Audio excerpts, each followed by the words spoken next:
왜 축구화가 발에 맞지? 헤헤, 축구화 발에 맞는 상상함.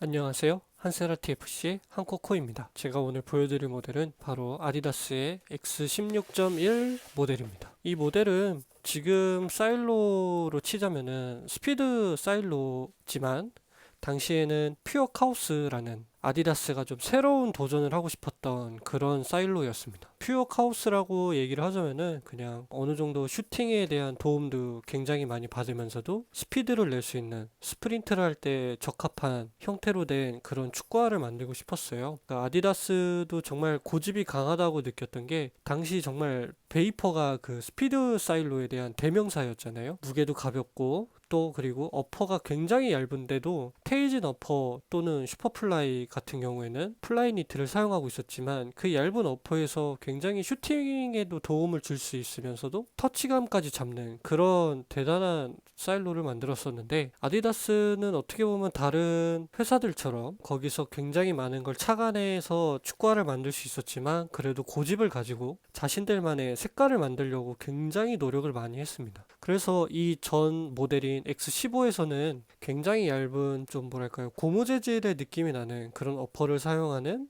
축구화를 제작을 했었죠. F50에서 이제 넘어온 스타일로였는데 F50의 팬들이 X 시리즈를 굉장히 싫어했어요. 마치 막장 드라마 이런 데서 보면은 너는 내 아들이 아니다! 약간 이런 느낌으로 당시 X 시리즈에 대한 위상이 많이 안 좋았는데 그래도 아디다스는 자신들의 신념을 가지고 묵묵하게 시리즈를 이어갔죠. 그래서 좀 다를 순 있지만 X15에서도 테크핏 카라를 사용은 하거든요. 하지만 그래도 분리형통이 기본으로 된 요즘 축구화들과는 다른 약간 분리형통으로 돼 있는 그런 축구화였다면은 당시에 자리를 잘 잡지 못했기 때문에 X15에서도 굉장히 많은 그런 실험을 합니다. 그 중에서 제일 컸던 게 일단 X15 일반 판매용으로 나왔던 X15에서는 테크피카라를 사용할 때 윗부분만 사용을 해서 당시 좀 약간 호불호가 갈리긴 했지만 그래도 저는 없는 것보단 낫다라고 생각이 들었거든요. 프라임 니트 버전 그리고 또 그 후에 SL이라고 해서 일체형으로 된 카본을 사용해서 일체형으로 됐던 그런 축구화도 마지막으로 개발을 했었습니다. 그래서 그런 피드백을 반영을 해서 나온 게 X16이 아니었나 싶어요. 그래서 보시면 아시겠지만 일체형으로 제작이 된 그런 모델입니다. 하지만 이거를 축구화를 착용을 해보신 분들이라면 아실 텐데 X16.1과 그리고 X16 플러스 모델의 차이점이 굉장히 심했거든요. 그래서 좀 아디다스가 정말 발등에 불이 떨어져서 X16 플러스 모델에 정말 사활을 걸고 그 다음에 X16.1 등급 나누기에 좀 급급하게 작업을 들어갔던 게 아닌가 하는 생각이 들 정도로 이 모델은 약간 좀 실패 아닌 실패작으로 남았습니다.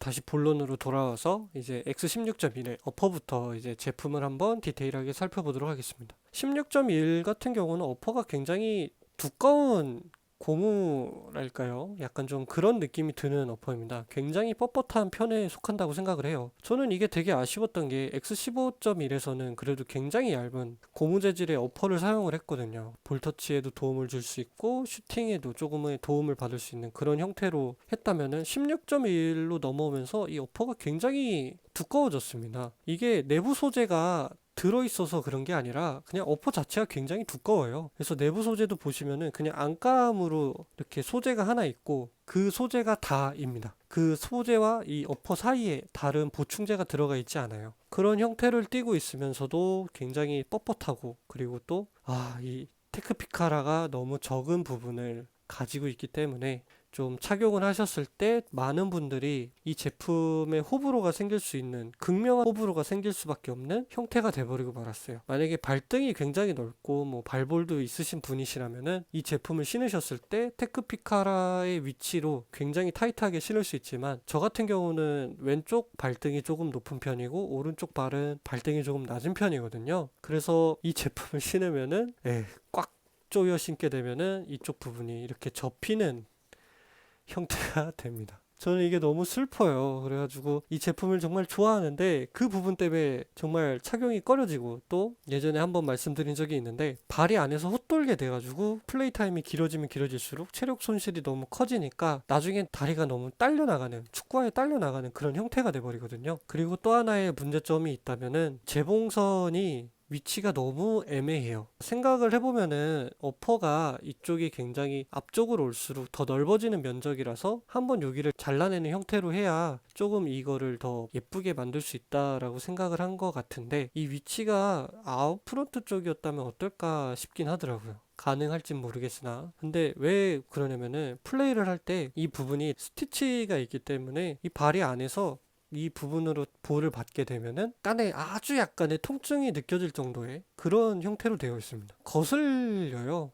이 부분이. 그래서 이게 너무 아쉬운데, 자, 어쩔 수 없었나 봅니다. 조금만 더 성의를 냈다면은 어땠을까 하는 그런 아쉬운 모델이죠.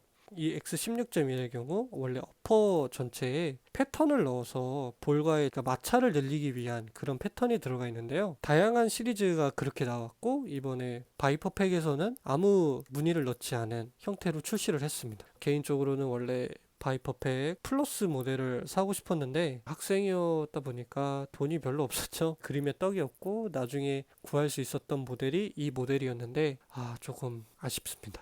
왜 그러냐면은 X16 플러스와 되게 이제 비교를 하면은 너무 많은 부분이 이해할 수 없게 너무 금 나누기에 그 급한 이미지를 강하게 주거든요. 그래서 제가 지금 가지고 있는 모델은 터프한 모델이긴 하지만 뒤꿈치 부분이 설계가 좀 다르긴 하지만 그래도 전반적으로 플러스 모델과 동일한 어퍼를 가지고 있기 때문에 한번 이걸로 비교를 해보도록 하겠습니다. X16 플러스의 경우는 토박스 부분을 아예 다 나눠버렸어요. 쪽에 토박스 부분도 부드럽게 딱 떨어질 수 있도록 되어 있고, 마감도 되게 깔끔하게 하려고 한 노력이 있습니다. 그런데 이 재질 자체도 굉장히 얇은 소재를 썼거든요. 힘을 주면 형태가 살짝 보여질 정도로 굉장히 얇은 고무 재질의 어퍼를 사용했는데 X16.1은 이 어퍼를 사용하지 않았다는 거예요. 그래서 만약에 아디다스에서 이 어퍼를 사용하고 일체형으로 이쪽에 이렇게 테크피카라를 넣었다면은 좀 더 신축성 있게 발에 딱 맞는 그런 축구화가 될 수 있지 않았을까 하는 생각이 드는데, 이게 딱 그 금나누기인 것 같아요. 이 어퍼의 16.1 이라면은 플러스 모델의 장점이 그만큼 사라지게 되니까요. 그래서 좀 그런 부분이 있지 않았을까 싶습니다. 플러스 모델은 테크피카라도 굉장히 길게 되어 있거든요. 굉장히 앞쪽까지 이렇게 다 이어져 있는데 이게 굉장히 신축성이 좋기 때문에 이게 1차적으로 발을 잡아주고 그 다음에 어퍼가 이제 마무리를 하는 형태로 되어 있습니다. 저는 이 모델이 정말 좋은데 이 풋사라 버전도 나중에 시간이 되면 리뷰를 한번 해보도록 하겠습니다. 그래서 이게 아쉬운 형태로 되어 있긴 해요. 하지만 두꺼운 어퍼가 장점이 하나 있다라면은 뭐 슈팅을 하거나 볼에 강한 힘을 받았을 때 발에 충격이 오는 것을 좀 어느 정도 분산을 시켜주는 형태로 되어 있긴 합니다. 그리고 신발끈 위치 좌우로 안쪽을 보면은 뭔가를 보강한 느낌? 약간 딱딱한 형태로 들어가 있는 게 있어요. 그래서 일단 축구화 형태의 틀이 무너지지 않게 잡아주는 역할도 하지만 또 슈팅 같은 걸 할 때도 어느 정도 도움을 줄 수 있도록 제작을 한 것 같습니다. 하지만 이 두꺼운 어퍼의 단점이라면은 볼터치가 좀 둔탁한 편이에요. 아쉬운 부분인데 어쩔 수 없는 것 같습니다. 세밀한 볼터치감을 느끼기에는 좀 어려운 제품입니다. 볼터치감이 너무나도 둔탁하지만 그래도 묵직한 슈팅을 하는 데에는 좀 도움을 주는 그런 모델입니다. 약간 반발력이 있는 그런 어퍼는 아니고요. 그냥 정말로 이 축구화 자체에서 오는 묵직한 힘으로 슛을 한다는 느낌을 줍니다. 그 경쾌한 느낌보다는 펑 하는 느낌이 더 강하다고 볼 수 있을 것 같아요. 이 제품도 요즘 제품과 비교를 해보자면은 좀 안 좋을 수 있는 느낌이지만 그래도 저는 이런 두꺼운 어퍼를 좋아하는 이유가 발에 오는 충격을 좀 많이 흡수를 해주거든요. 저는 그 느낌을 되게 좋아합니다. 되게 얇은 어퍼를 가진 축구화들이 요즘에 좀 너무 많이 나와서 되게 슬픈 면이 없지 않아 있는데, 그래서 저는 되게 아쉬운 게 너무 얇은 어퍼로 슈팅을 하게 되면은 정말 세게 걸릴 때 발등에 너무 아파요. 네, 그런 게 저는 너무 싫더라고요. 그렇습니다. 이제 또 각설하고 다시 이제 스터드 부분으로 가보면은 아디다스에서 스터드 부분도 되게 신경을 많이 쓰고 있어요. 그리고 이 제품의 경우에는 FG 겸 AG 모델로 나왔어요. 스터드는 타 FG 모델보다는 조금 낮은 편이긴 하지만 그래도 관리가 된 곳이 아니면 신기가 어려운 그런 스터드입니다. 그리고 여기 보시면은 이게 잘 보이지는 않는데 스프린트 프레임이라고 이렇게 적혀 있어요. F50 모델부터 쭉 이어져 내려오고 있는 그런 스터드거든요. 반원형 형태로 되어 있으면서 이 안쪽을 보시면은 좀 약간 블레이드 형태처럼 잘려 있는 것을 보실 수 있습니다. 이 형태는 평소 뛸 때는 그냥 되게 이 부드러운 원형으로 반원을 돌거나 부드럽게 잔디에서 사용을 할 수 있고, 이 안쪽 부분으로 급격한 방향 턴을 할 때 그럴 때 도움을 줄 수 있도록 되어 있습니다. 그래서 저도 인조 잔디에서 자주 착용을 했고, 그리고 스프린트 프레임의 가벼운 무게와 그리고 그런 다양한 장점들이 있어서 플레이 뛸 때는 되게 도움을 많이 주는 형태로 되어 있어요. 내부를 보시면은 내부 인솔은 특별한 기능이 있지 않은 그냥 일반적인 인솔이 들어있는데요. 그냥 스웨이드 재질로 어느 정도의 적당한 그냥 마찰감을 가지고 있고, 쿠셔닝도 어느 정도 있지만 이렇게 착용을 하면 크게 느껴지지 않는 그런 형태로 되어 있어요. 그리고 예전에도 한번 리뷰를 할 때 말씀드린 적이 있는데, 밑창을 보시면은 앞쪽 부분에는 좀 더 탄성이 강한 형태로 되어 있는 걸 보실 수 있습니다. 이거는 저번에도 말씀드렸지만 발이 지면에서 뜰 때 도움을 주도록 되어 있는 형태예요. 제가 이 모델을 리뷰하게 된 이유는 다른 건 아니고, 이번에 오랜만에 착용을 했는데 발에 살이 쪘는지 좀 그래도 예전보다는 좀 맞더라고요. 그래서 이제는 미끄럼 방지 그런 축구 양말도 있고 해서 제가 이제 다시 축구를 하게 되면은, 코로나가 이제 끝나고 축구를 하게 되면은 처음으로 한번 착용을 해보고 싶다라는 생각이 들게 해준 모델이어서 이번 기회에 한번 리뷰를 간략하게 한번 해봤습니다. 이 제품은 요즘에는 신제품으로 구하기는 생각보다 어렵더라고요. 오랜만에 플러스 모델이 궁금해서 다시 한번 확인을 해봤는데 정말 거의 없다고 봐야 될 것 같습니다. 중고로 이 제품을 구매를 하셔야 되는데요. 제 마음 같아서는 한 5만 원 정도 선에서 만약에 판매를 하고 있다라고 하면 한번 구매를 해볼 만한, 도전을 해볼 만한 축구화라고 생각을 합니다. 다음에는 더 좋은 가성비 있는 모델로 다시 돌아오도록 하겠습니다. 감사합니다.